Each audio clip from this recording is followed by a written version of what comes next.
시편의 시인은 만방에 있는 여호와의 종들에게 여호와의 이름을 찬양하라고 강하게 요청했습니다.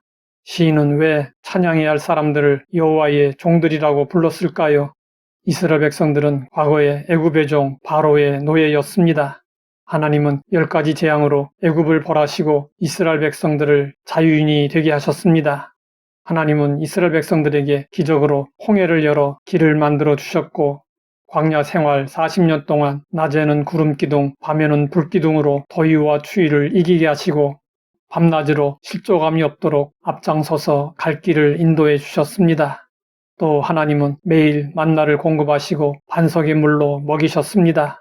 그리고 광야길을 가는 동안 그들의 의복이 헤어지지 아니하고 발이 부르트지 않도록 해 주셨습니다. 우리도 영적 출애굽을 경험했고 영적 광야 생활을 하며 하나님의 은혜를 경험하고 있습니다. 우리도 죄의 종에서 자유를 얻고 하나님의 종이 되었습니다. 따라서 시인의 요청은 곧 우리를 향한 요청이라고 할 수 있습니다. 시인은 3차례 반복적으로 여호와의 이름을 찬양하라고 요청하면서 그 이유를 이렇게 노래했습니다. 여호와 우리 하나님과 같은 이가 누구리요?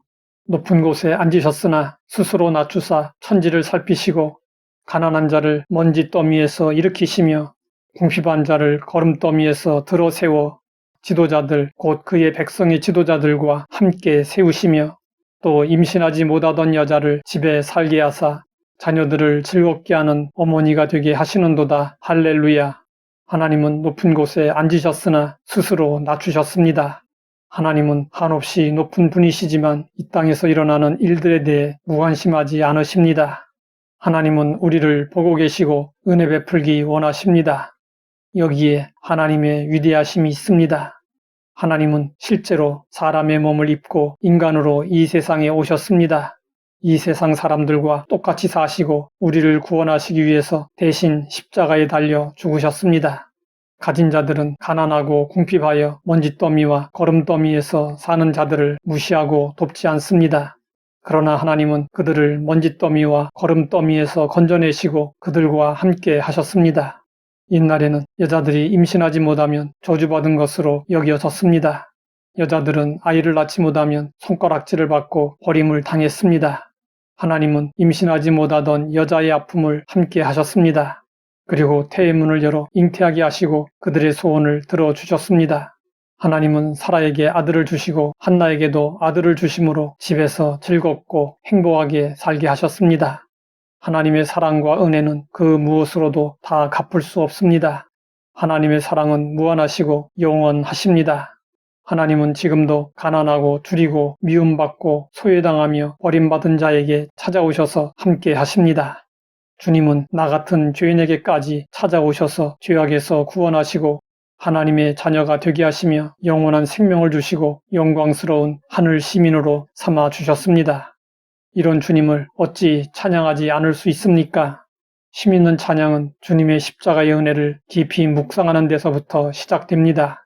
은혜를 묵상할수록 하나님을 찬양해야 하는 이유는 분명해집니다. 하나님은 우리의 찬양을 받으시기에 합당하신 분이십니다. 우리의 찬양은 하나님의 속성에 맞춰 드려져야 합니다. 하나님은 영원하신 분이십니다. 그러므로 지금부터 영원까지 언제나 찬양이 드려져야 합니다. 하나님은 무소부지하시고 편재하십니다. 그러므로 해 돋는 데서부터 해 지는 데까지 어느 곳에서나 찬양이 드려져야 합니다. 찬양은 성도들에게 주어진 의무이며 동시에 성도가 누릴 수 있는 특권입니다. 왜 특권일까요? 모든 사람이 하나님을 섬겨야 하지만 실제로는 그렇지 않습니다.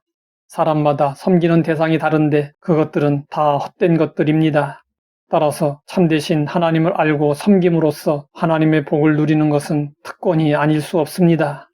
우리는 하나님의 은혜를 알고 기쁘고 즐겁게 찬양해야 합니다. 하지만 의무적으로 찬양한다면 그것은 진정한 의미에서 찬양이라고 할 수 없습니다. 하나님은 우리의 자발적인 찬양을 기뻐하시고 받으십니다. 찬양은 교회에서 예배 때만이 아니라 일상에서 이루어져야 합니다. 일상에서의 찬양은 매일의 삶 속에서 하나님을 기쁘시게 하고 하나님의 인도하심에 감사하며 모든 영역에서 하나님의 이름을 높이고 복음을 전하는 것입니다.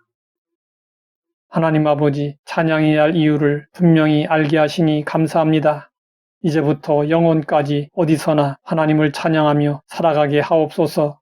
예수님의 이름으로 기도드립니다.